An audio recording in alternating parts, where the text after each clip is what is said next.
Olá pessoal, tudo bem? Eu sou Ricardo, sou fisioterapeuta, sou egresso do programa de pós-graduação em Ciências da Saúde da UniChapecó, nível de mestrado, e atualmente sou bolsista, sou bolsista CAPES, do programa de doutorado, do PPGCS, a nível de doutorado.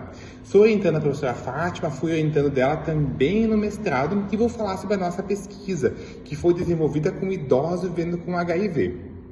A minha pesquisa, ela foi uma pesquisa qualitativa, que ela trabalhou com história oral temática, então eu desenvolvi pesquisas, entrevistas em profundidade com 13 idosos, moradores aqui da região oeste da Catarina, que vivem com HIV. A minha pesquisa, ela se preocupou com entender como foi o itinerário terapêutico desses idosos. Então, como foi a descoberta deles, como foram os primeiros sintomas, quais foram esses primeiros sinais e sintomas e qual caminho eles fizeram pelo serviço de saúde até o momento atual. Então, o que nós obtivemos de resultado nessa pesquisa?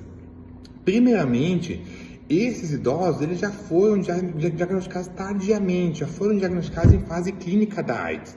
Isso é bastante importante, porque o HIV é o vírus e a AIDS ela é uma fase clínica, que ela está associada a uma condição maior de imunossupressão. Então, esses idosos já estavam com o CD4 bastante baixo, estavam com uma carga viral muito alta e isso trouxe para eles diversos sinais e sintomas.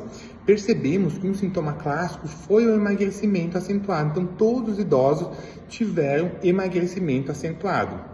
Também percebemos que esses idosos não diagnosticaram da maneira mais correta. Qual que seria a maneira mais correta? Primeiro, antes de chegar nessa fase clínica da AIDS. Segundo, que eles diagnosticassem exames de rotina, talvez na atenção primária.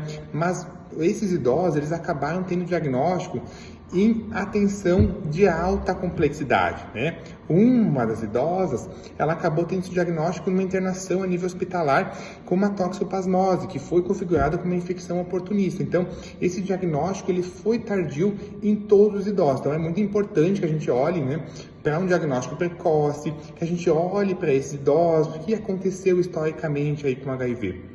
Ele nasceu com uma doença de grupos específicos, de grupos de risco. E ao longo da história, isso foi mudando. A gente nem fala de grupo de risco, mas faz muito tempo, falamos de comportamento de risco. E os idosos, lá antigamente, principalmente idosos heterossexuais, eles acabavam não se contaminando com o vírus do HIV. Mas esse panorama mudou muito. Nós tivemos um aumento exponencial do número de casos de HIV em idosos nos últimos anos, principalmente em idosas, mulheres heterossexuais. Então, é algo que os profissionais de saúde precisam atentar para o diagnóstico precoce. Dito isso, então, esses idosos acabaram sendo diagnosticados em fase clínica da AIDS, já estavam com emagrecimento, já estavam com perda muscular bastante importante e uma delas já estava, inclusive, com uma infecção oportunista. Esses idosos, assim que diagnosticados, eles tiveram aí um impacto bastante grande, porque é uma doença que infelizmente ainda tem um estigma social bastante grande, Foram acolhidos pelo serviço de saúde, que no caso foi o Serviço de Atendimento Especializado, o SAI, que acolheu eles. Eles já começaram o tratamento, que foi a partir da terapia antirretroviral. Então o tratamento foi pautado, ele é pautado na terapia antirretroviral, que felizmente é muito efetiva hoje em dia. Então, começando o tratamento, essa carga viral já é negativada, o CD4, as condições imunológicas desse paciente já vão melhorando gradativamente. O tratamento ele foi bastante pautado no tratamento de antirretrovirais, Até hoje, se a gente for ver o itinerário terapêutico deles, ele fica muito centrado, no SAI, Serviço de Atendimento Especializado, e em alguns momentos eles vão para outras complexidades.